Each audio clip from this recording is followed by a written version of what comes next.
After 6 months of construction and over a decade of planning and permitting, the Ralston Creek Trail improvement project is nearing completion. By the end of July, officials from the city of Arvada expect the trail to be fully reopened to the community who rely on it for transportation, exercise, and recreation.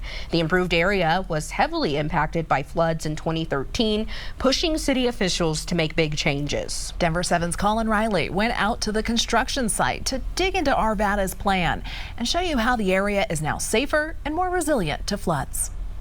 It's been a long time coming. Over a decade since a devastating flood hit Ralston Creek, construction crews are wrapping up a massive overhaul of this section of the popular trail. How come it's taken until 2025 to get completed on this? I could give you a short one-word answer, and that's permits. Permits are there for a good reason, and all those regulations. There were a lot of environmental permits we had to go through to make sure that wildlife would not be adversely impacted. The flood led the city of Arvada to begin an improvement plan, one that aimed to address safety issues for the people who recreate and live in the area, and to mitigate future flooding damages to the trail, the wildlife habitat, and critical facilities that surround this area. Like our city-owned pump station, which helps deliver a lot of raw water to different areas of the city. Not to mention we have residences and homes around this area. The most noticeable change is this new pedestrian bridge. The previous one was lower, and when floodwaters rose, would act like a dam, catching trees and debris. We upsized it and brought a bigger pedestrian bridge out here to help convey flood flows through it. Another noticeable change is the new layout of this corner of the trail. Before, a tight curve and poor sight lines became dangerous to wheeled and foot traffic. We sought to smooth out some of that trail alignment,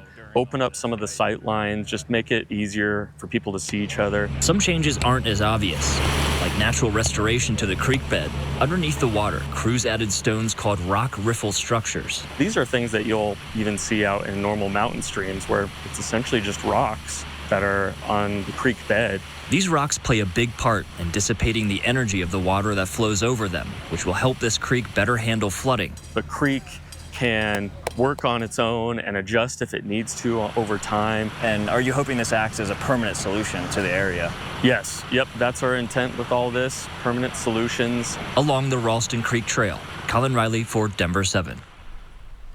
And we will be out in Arvada for our Your Voice special at 5 and 6 p.m. tomorrow. It'll be Jessica and I, along with Veronica Acosta. And it's not too late to have your voice heard. All you have to do is scan the QR code on your screen.